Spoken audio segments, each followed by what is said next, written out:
আমার এক বন্ধু সেদিন 60 বছর বয়সে পা দিল।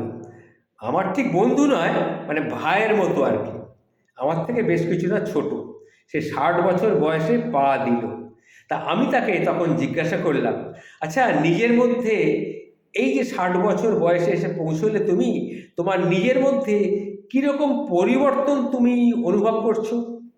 তখন সেই বন্ধু আমার উত্তর দিয়েছিল, এত বছর নিজের বাবা মা ভাই বোন স্বামী ছেলে মেয়ে বন্ধু বান্ধব সবাইকে ভালোবাসা দেবার পর এবার শুধু নিজেকে একটু ভালোবাসতে শুরু করেছি। হ্যাঁ, আমি একটু পরিবর্তিত হচ্ছি। দীর্ঘদিন পরে বুঝতে পেরেছি যে আমি কোনো মানচিত্র নই, যে সমস্ত জগৎ আমার ওপরে দাঁড়িয়ে থাকবে। তাই আমি সব কিছু ছেড়ে ফেলে আমি একটু একটু করে বদলে যাচ্ছি। আজকাল আমি দোকানে বা বাজারে গিয়ে কারোর সঙ্গে 2 পয়সা নিয়ে ঝগড়া করি না, কারণ আমি বুঝতে শিখেছি যে 2-4 পয়সা বেশি খরচ হলে আমি দরিদ্র হয়ে যাব না, বরং যে লোকটি 2 পয়সা বেশি রোজগার করছে, মাথার গাম পায়ে ফেলছে, সে যদি 2 পয়সা বেশি পায় তাহলে সে তার মেয়েটার লেখাপড়ার খরচটা একটু ভালোভাবে চালাতে পারবে।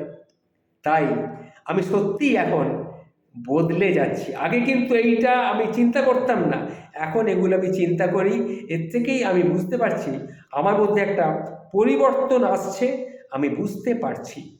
আজকাল রিক্সা বা টেম্পো থেকে নেমে খুচরো টাকা দেওয়ার জন্য অপেক্ষা খুব একটা আর করি না। যদি দিল ভালো, নাহলে বলি থাক, রেখে দাও।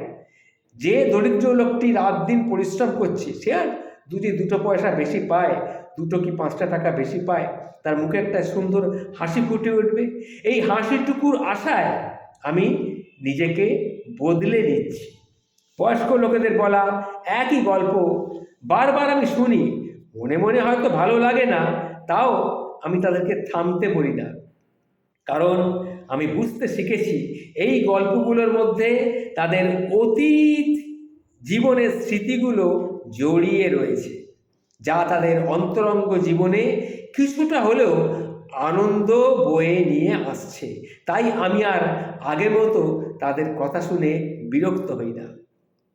লোকের ভুল ত্রুটি দেখলেও তাকে শুধরে দেবার মতন প্রাণপণ চেষ্টা করি না, বলি এটা ভুল হচ্ছে এইটুকুই, কিন্তু আমি সেটাকে নিয়ে তর্ক করতে যাই না বা প্রাণপণ তাকে ভুলটা শুধরে দেবারও চেষ্টা করি না, কারণ আমি বুঝতে শিখে গেছি যে সারা পৃথিবীর লোকেদের শোধরাবার দায় আমার নয়, বরং আমার মনের শান্তি আমার কাছে অনেক বেশি দামি।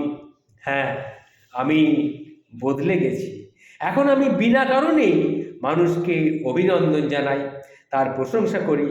তারা যেটাতে আনন্দ পায় সেই আনন্দটুকুই আমি তাদের কাছে দেবার চেষ্টা করি, যাতে করে সেই আনন্দ দিতে পেরে আমি নিজেও একটু আনন্দিত হই। আমাকে কেউ অবজ্ঞা করলে আমি আর আগের মতো অপমানিত হই না, বরং দূরে সরে যাই তাদের থেকে। আমি বুঝি তারা হয়তো আমার মূল্য বুঝতে না পেরে আমায় হেলা করছে, কিন্তু আমি তো জানি আমি অমূল্য।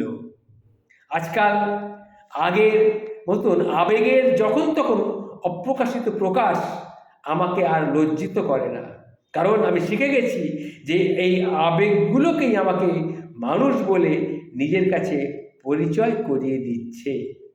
এখন আর নিজের ইগোটাকে আমি আঁকড়ে ধরে থাকি না। বুঝে গেছি ইগো মানুষকে একাকিত্বের দিকে ঠেলে দেয়, বরং এটি ছেড়ে দিলে সুন্দর হয়ে ওঠে সেই সম্পর্কগুলো। প্রতিটি দিনকে জীবনের শেষ দিন বলে আমি মনে করি, আর এইভাবেই আমি বেঁচে থাকার চেষ্টা করছি। তাই দিনের প্রতিটি মুহূর্তকে আমি মূল্যবান মনে করে জীবনকে উপভোগ করে বাঁচতে শিখে গেছি। আমি অন্তর দিয়ে অনুভব করেছি নিজেকে আনন্দ দেবার জন্যে অন্যের উপরে নির্ভর করতে নেই, আর আমার আনন্দের জন্যে কেউ দায়ী নয়।